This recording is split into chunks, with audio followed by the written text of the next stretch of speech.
감사합니다. 주님 언제 오시냐 그랬더니 비 오는 날 수요일 저녁에 오신답니다. 왜 그러냐 그랬더니 수요일 날은 적게 나오는 데다가 비가 오면 더 적게 나오는데요. 그러니까 그날 주님이 오실 거라고 누가 자, 오늘은 이제 일곱째 나팔이 드디어 불려집니다. 자, 일곱째 나팔이 나팔이 울려 퍼지면서 하늘에 큰 음성이 나는데 그 음성 속에 무슨 음성이 들리냐면 이제 세상 나라가 하나님이 그리스도가 다스리는 나라가 될 것이다. 지금 뭘 하고 있어요? 지금 이 요한계시록은 어느 시대라고 그랬죠? 박해 시대예요. 자, 박해를 받고 있는 그들에게 주의 나라가 임한다? 무슨 얘기예요? 그럼 뭐가 끝난다는 얘기예요? 박해가 끝이 난다는 얘기예요. 그러니까 지금 그동안에 세상을 지배하는 악의 세력들이 세상을 지배하면서 많은 믿는 사람들이 어려움을 겪고 있잖아요. 이런 어려움을 겪고 있을 때 하나님의 천사가 뭐라고 얘기한다고? 이제 다 끝났다. 그럼 악의 세력이 어떻게 된다는 얘기? 끝난다는 얘기죠. 악의 세력이 끝난다는 얘기는 박해를 하던 자들이 다 어떻게 한다고요? 박해가 끝이 날 것이다. 그 얘기입니다. 자, 이 얘기를 하시면서 지금 세상 나라는 누가 다스리고 있어요? 세상 나라는 악이 지배하는 악마의 세력들이 지금 세상을 다스리고 있잖아요. 근데 본래 하나님은 세상을 왜 만드셨어요? 세상에 누구를 위해서요? 세상의 모든 사람들을 위해서 하나님이 세상을 만들어 놓으셨어요. 그래서 이 세상의 모든 사람들을 위해서 창조를 해 놓으셨는데 그 창조해 놓으신 세계가 죄와 악마의 권세가 지금 온 세상을 다스리고 있습니다. 그런데 이제 누구의 나라가 온다고요? 그리스도의 나라가 이 땅에 올 것이다. 그랬더니 하나님 보좌에 앉아있는 24 장로들이 자리에서 벌떡 일어나서 얼굴을 땅에 대면서 뭐라고 그래요? 하나님을 경배하면서 감사하옵니다. 이제도 계시고 옛적에도 계시고 전에도 계시고 살아계신 하나님, 역사의 주관자이신 하나님 감사합니다. 왜 감사해요? 감사하는 이유가 어디 있어요? 박해가 끝이 나니까요. 그래서 지금 감사하는 거 있죠. 자, 그러면서 이제 17절, 18절은 자, 24 장로들이 지금 하나님 앞에 감사하는 그런 얘기를 하고 있어요. 자, 그럼 지금 이 땅에 하나님의 나라가 임하기를 얼마나 기다렸다는 얘기예요? 얼마나 기다렸어요? 그 앞에서 3년 반, 1260일에 대한 얘기, 계속 얘기 나오죠. 그러니까 박해가 지금 얼마 동안 심한 박해가 있었다는 얘기예요? 3년 반 박해의 시대가 이제 끝이 나고 그 박해 시대가 끝이 나면서 그리스도의 나라가 이 땅에 임할 것이다라고 하는 이야기인데 그럼 이제 예수님도 뭐라고 말씀하셨어요? 자, 누가 마태복음 13장 16절로 17절 말씀을 좀 한번 읽어보세요. 큰 소리로 한번 읽어보세요. 마태복음 13장 16절로 17절.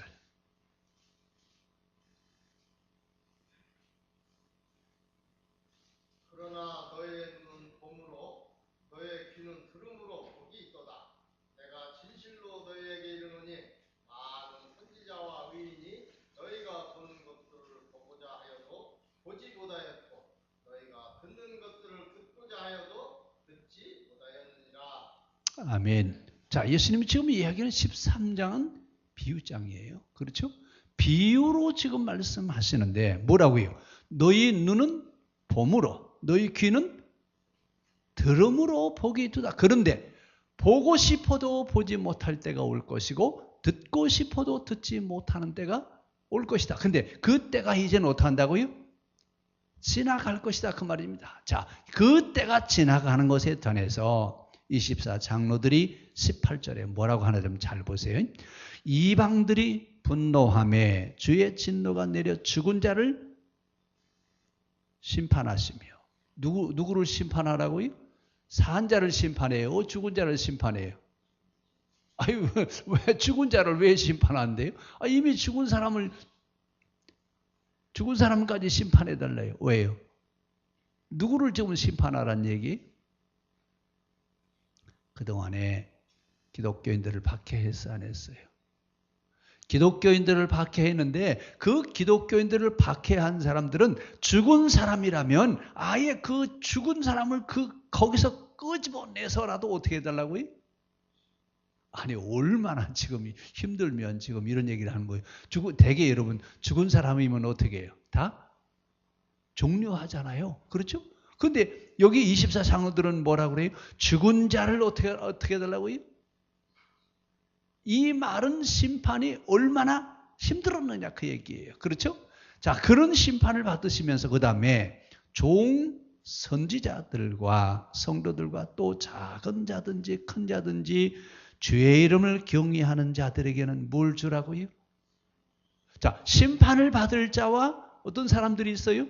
상을 받을 자가 있는데 심판을 받을 자는 누구예요? 박해자.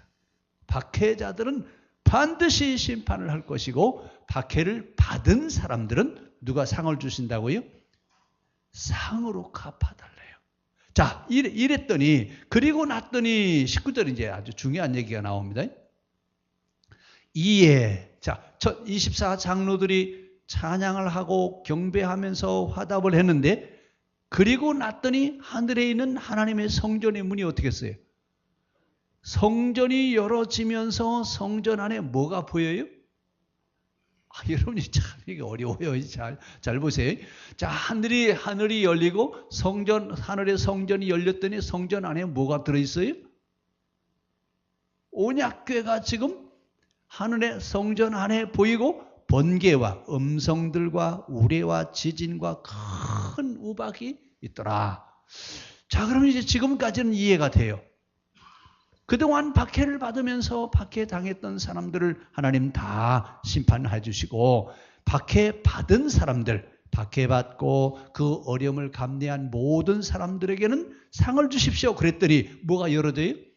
하늘이 열어지는데 하늘에 하나님의 성전이 열리는데 그 성전 안에 뭐가 보였다고요?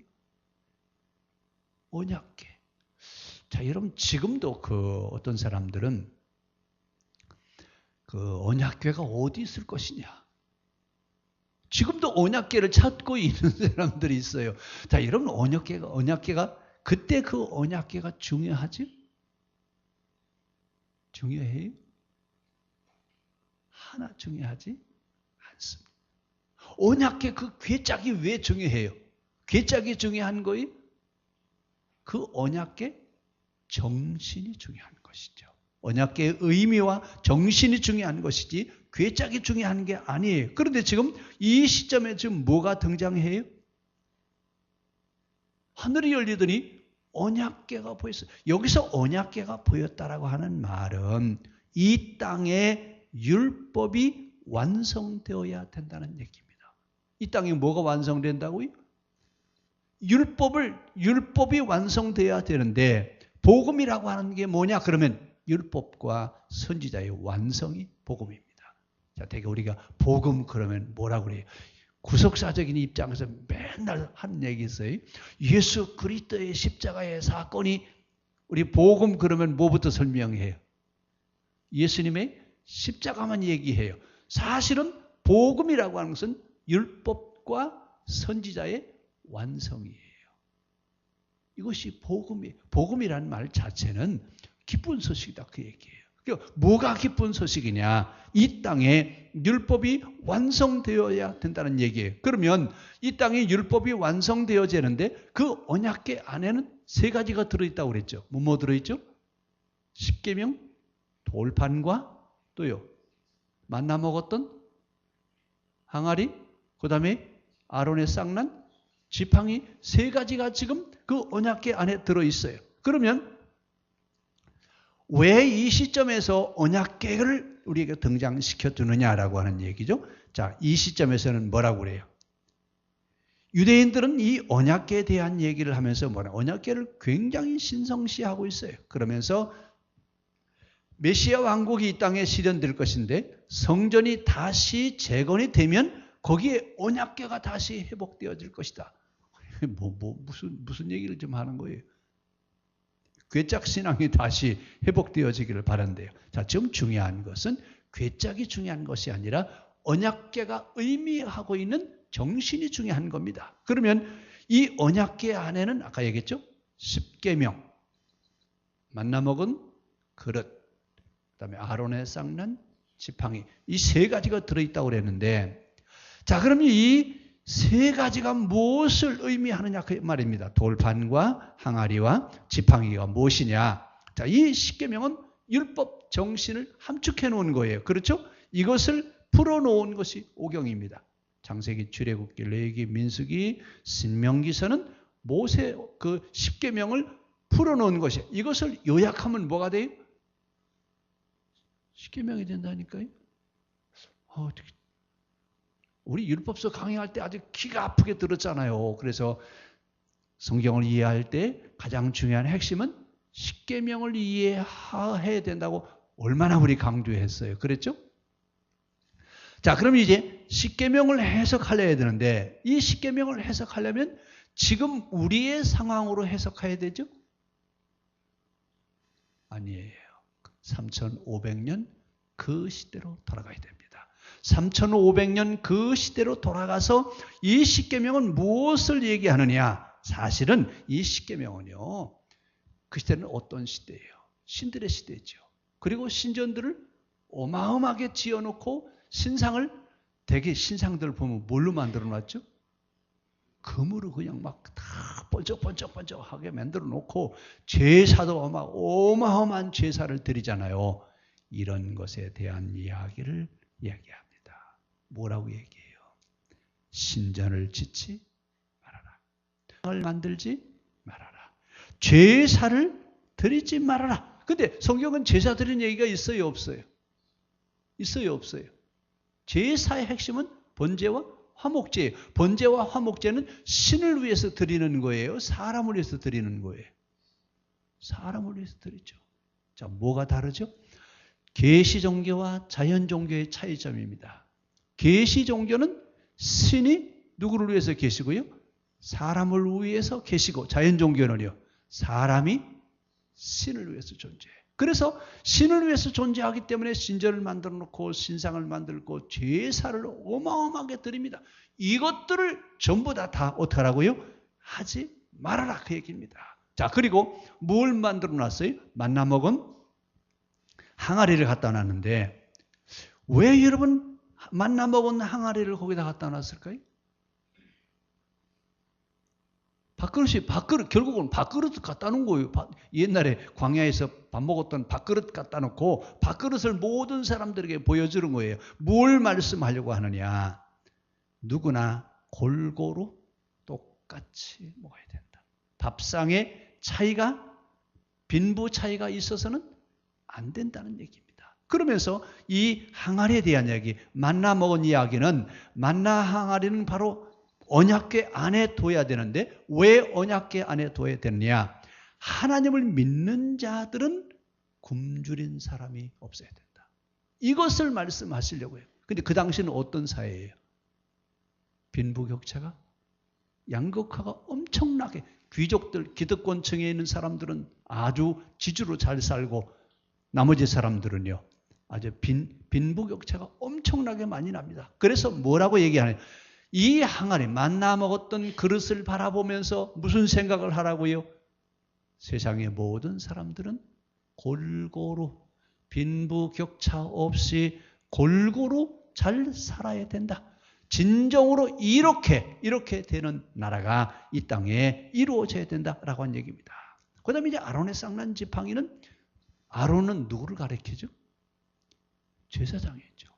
그러면 제사장은 뭘 하는 사람이란 얘기예요? 고대 종교로 볼 때 그 당시 제사장은요, 대단한 사람이에요. 되게 거의가 다 왕 다음에 특권을 누리는 사람이 누구냐면 제사장이에요. 근데 이 제사장은 왕과 거의 동일시됩니다. 어떤 나라는 왕이 직접 제사장이 되고 제사장이 왕 노릇하는 그런 나라도 있습니다. 자, 그런데 오늘 그런 제사장에 대한 얘기를 한 것이 아니라 가나안에 입주한 후에 그들에게 무엇을 얘기해요? 제사장의 역할은 제사를 드리는 것이 중요한 것이 아니라 가르치는 일이 중요하다. 그래서 모든 사람들이 다 평등하게 교육을 받아야 된다. 근데 고대는요, 우민화 정책을 사용합니다. 그래서 교육은 아무거나 받을 수 있는 것이 아니라 특권 계층만 교육을 받지 서민들은요, 교육을 받을 수가, 교육권을 박탈됩니다. 우리나라도 조선시대까지만 해도 어땠어요? 교육은 누구만 받아요? 양반들만 받고 그 이해 계층들은요, 배우고 싶어도 배울 수가 없었어요. 그러나 성경은 뭐라고 얘기해요? 우민화 정책을 하지 말고 모든 사람이 똑같이 교육을 받아라. 그래서 이런 걸 뭐라고 얘기죠? 의무교육이에요. 성경은 의무교육에 대한 얘기를 이미 고대 시대부터 얘기를 하고 있습니다. 자, 이것을 지금 보여주는 겁니다. 그러니까 이제 하나님의 나라가 이 땅에 이루어질 텐데 사람들이 사는 것, 먹고 사는 문제, 교육에 대한 문제를 어떻게 하라고요? 율법서에서 말씀한 것대로 그대로 실현시키는 그런 나라가 되어야 된다, 그 얘기입니다. 자, 그랬더니 뭐라고 얘기해요? 자, 번개와 음성들과 우레와 지진과 큰 우박이 있더라. 무슨 일이 일어나는 거예요 지금? 자, 이 이야기는 여러분 지금 번개와 음성들과 우레와 지진, 어디를 생각하시면 돼요? 구약 성경에 보면 전쟁을 할 때 주로 뭘 가지고 싸워요? 무기를 가지고 싸웠죠? 그랬어요? 무기를 가지고 싸운 적 있어요, 없어요? 지진이 일어난다든지, 막 번개가 친다든지, 그냥 뭐 이런 어떤 이런 하나님의 방법을 동원해서 이스라엘이 거룩한 전쟁에서 승리하게 했지, 이스라엘이 칼을 들고 싸운 적은 거의 없어요. 가나안에 들어가면서 일어났던 이야기들이에요. 자, 이런 이야기들을 결국은 뭘 얘기하는 거예요? 하나님께서 이 땅 위에 계약법이 실현되게 하겠다 그랬더니, 하나님의 나라가 이 땅에 올 것이다 그랬더니 누가 다 화답을 하고 있어요? 천둥과 번개와 우레와 이런 것들이 그래, 속히 하나님 나라가 이 땅에 이루어져야 된다. 그런데 이제 우리가 지금 하나님의 나라가 이 땅에 이루어져야 돼요, 저기에 이루어져야 돼요? 제가 참, 대부분의 모든 종교는 내세 사상을 가지고 있습니다. 그래서 여기서 살다가 사람들이 죽으면 어디로 간다고요? 저리 간대요. 그래서 천국은 어디에서 이루어져요? 여기에서부터 천국이 이루어지는 거예요. 저기 가서 천국이 이루어지는 거예요. 이 얘기 여러분 잘 들으셔야 됩니다. 이 내세 사상은 대개 이방 종교는 거의가 다 내세 종교를 가지고 있습니다. 왜냐하면 이 내세 종교 사상을 가지고 있는 이유가 어디냐면, 지배계층과 피지배계층들이 있는데, 지배계층들이 누구를 부려먹어요? 피지배계층들을 부려먹잖아요. 그러면서 노예처럼 부려먹으면서 뭐라고 그래요? 지금은 너희가 여기서 노예처럼 살지만 저기 가면 뭐가 준비되어 있어요? 자, 이래서 이런 내세 사상을 이야기하면서 내세를 준비하기 위해서 준비했던 역사적인 자료들이 있는데, 그게 바로 뭐냐면 피라미드입니다. 그 다음에 중국의 진시황릉 그 군사들이 막 엄청나게 많은 군사들을 묻어놨잖아요. 이런 것들이 결국은 무엇 때문에 그러냐면 내세 사상 때문에 그렇습니다. 그래서 가난하고 노예 생활에 시달리는 사람들은 어디 가서 행복하게 살아라고요? 저기 가서 행복하게 살아래요. 이 내세 사상이 우리 안에 들어왔어요, 안 들어왔어요? 우리도 지금 이 내세상을 가지고 있어요. 그래서 뭐라고 그래요? 여기서 살다가 어디에 하나님 나라가 이루어진다고요? 저기 간. 그런데 여러분 조금만 더 생각해 보셔야 됩니다. 우리가 내세 사상을 부정하려고 그러는 게 아니라 하나님의 나라는 죽은 다음에 이루어지는 것이 아니라 지금 여기서부터 시작되어져서 완성되어져야 된다. 이 문제는 여러분 참 우리 깊이 있게 생각해야 돼요. 여기서 살다가 저기 가서 행복하게 살아라 라고 하는 얘기는 이방 세계에서 얘기하는 내세 세상이에요. 기독교는요. 여기서부터 언제까지예요? 영원까지예요. 그러니까 지금 여기서 천국이 이루어져야 언제도 천국이 이루어져요. 앞으로도 계속 천국이 이루어진다 그 말입니다. 이것이 기독교의 천국 사상입니다. 그러면 우리는 지금 여기서 살다가 저기 가서 행복하게 살아야 돼요. 여기서부터 행복하게 살아야 돼요. 여기서부터 행복하게 살아야 저기 가서도 행복하게 살 수 있습니다. 이거에 대한 차이예요. 오늘 율법서는 바로 그걸 얘기하고 있습니다. 우리가 여기서부터 행복하게 살아가야 된다. 죽은 다음에 거기 가서 행복하게 사는 것이 아니라고 하는 얘기입니다. 그래서 오늘 율법서가 뭘 얘기해요? 여기서 행복하게 살아야 된다. 여기서부터 하나님의 나라가 이루어져야 된다라고 하는 얘기를 율법서에서 우리에게 얘기하고 있습니다. 그러니까 지금 내가 살고 있는 곳에 뭐가 이루어져야 돼요? 내가 살고 있는 곳이 거기가 뭐가 이루어져야 돼요? 거기서 천국이 이루어지지 않으면 앞으로 천국이 이루어져요? 안 이루어져요? 이루어지지 않습니다. 그래서 우리의 삶의 자리를 늘 확인해야 됩니다. 내가 살고 있는 자리가 뭐가 돼야 돼요? 천국이 돼요. 천국 저기 죽은 다음에 저기 가서 천국이 아니라 지금 여기서부터 천국이 이루어져서 영원한 하나님의 나라에까지 이루어지게 하는 그런 나라가 이제 속히 이루어지기를 바란다고요. 근데 지금은 이루어질 수 있어요? 없어요? 계시록에서는. 박해를 받고 있는데 천국이 이루어져요? 천국이 이루어질 수가 없죠. 이제 박해가 다 끝나다 그 말입니다. 끝이 나서 이제 하나님의 나라가 이 땅에 이루어지는 그런 나라가 그때가 이제 곧 올 것이라고 나팔을 불었습니다. 그리고 나서 이제 12장으로 넘어가는데 12장으로 가면 용에 대한 얘기가 나와요.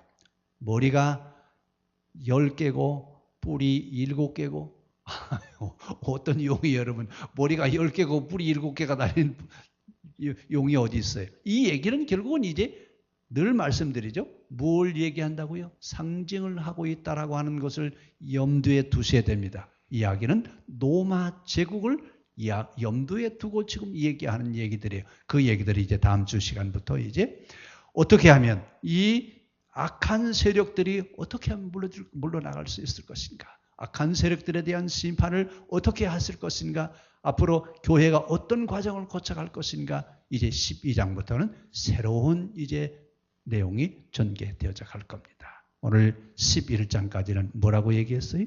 하나님, 이 나라가 하나님의 나라가 어디에 이루어지기를 바라라고요? 여기에. 근데 지금도 하나님의 나라가 이 땅에 이루어져야 되는데 하나님 나라가 이루어지는 것의 가장 큰 장애물이 뭐예요? 지난주에 성공주의 신학 하나 얘기했죠? 이번 주에는요. 죄. 죄가 이 땅에 지배하고 있는 한 하나님의 나라가 이루어질 수 없습니다. 그래서 우리는 뭘 기도해야 돼요? 하나님, 우리가 살고 있는 세대에 죄가 지배하는 것이 물러가기를 원합니다. 죄가 우리를 지배하지 않게 하여 주십시오. 늘 우리 이거 기도해야 돼요.